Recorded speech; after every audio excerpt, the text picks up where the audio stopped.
Sarah from Here, and welcome to my channel. Today I'm going to be answering all of the questions that people have been asking me to answer about keloid scars and my own personal experience with them. Before we get started, one minor correction. In my last video I mentioned that I have had keloid scars for 20 years. I actually was diagnosed when I was 14 years old. I am 28, so that means that it's considerably less than 20 years. It's actually like maybe 14, 15 years.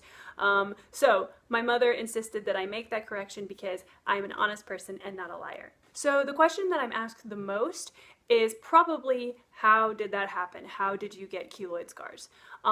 So I was, again, diagnosed when I was 14 years old. We started noticing it after I had a seriously bad bout of acne. Puberty had no mercy on me. It literally chose me to take out all of its frustration on. It was everywhere. So my grandma, who noticed that I was covered in pimples, she felt like she wanted to help me. So she watched a couple infomercials and she presented Proactiv. It actually worked for me. My skin cleared up very, very quickly. So that was awesome. However, they started noticing that the markings on the sides of my face were not going away.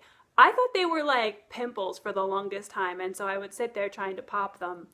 If you don't know this, you cannot pop a keloid scar. That's not going to happen. The dermatologist told me that it was more than likely from the acne that I had. So basically that means is that the pimples that I got, they healed up, but just like everybody else's skin will heal or scar.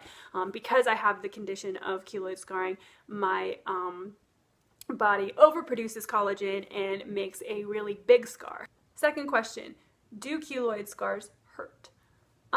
No, they don't hurt me.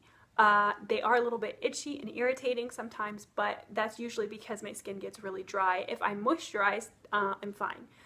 But for others who struggle with the condition, it can be very, very uncomfortable because if the scar is very large, it can definitely be like hurt. This one that I have on my chest here, as you can see, it's a little larger, and the one underneath it, they're definitely larger, and they can sometimes get a little uncomfortable, especially if they're dry. Like, so I just moisturize a lot. Is there a treatment? There are several options, yes. Do I have any interest in any of them? No. And this is why. Because I actually did have one treatment when I first was diagnosed with the condition that was basically injecting needles into your face. I was held down on a cold table because it was so painful that they had to like literally hold me down and then, you know, inject me with I think hydrocortisone. I don't remember what I don't know what it is, but it's some kind of something that basically is made to kind of lessen the scars and make them go down. It didn't really help me, one, and then eventually I'm pretty sure it contributed to actually slightly worsening my condition because you're re-wounding the skin, and that's my whole problem. I can't be wounded, it will just make it worse. There's also the option of surgery, which if you just listen to the last thing I said, that means that it's probably not a good idea because you're re-wounding the skin. There have been numerous people that have gotten surgeries and had theirs removed, and what I've seen more often than not, it's been more likely to make it worse. What do you do when kids ask about them? Okay, so if you have kids and you've been a kid, so you know how extremely honest they are. It is still hard for me to walk around in everyday life and have a very small, cute person be like, "Oh my God, what happened to her face?" And they scream it in the grocery store. No joke, this has happened to me. I try to explain it to them very, very simply, like I would anybody else. I'm just like, hey, you know, when I get a cut or a scratch or anything, my body just heals a lot more and a lot faster.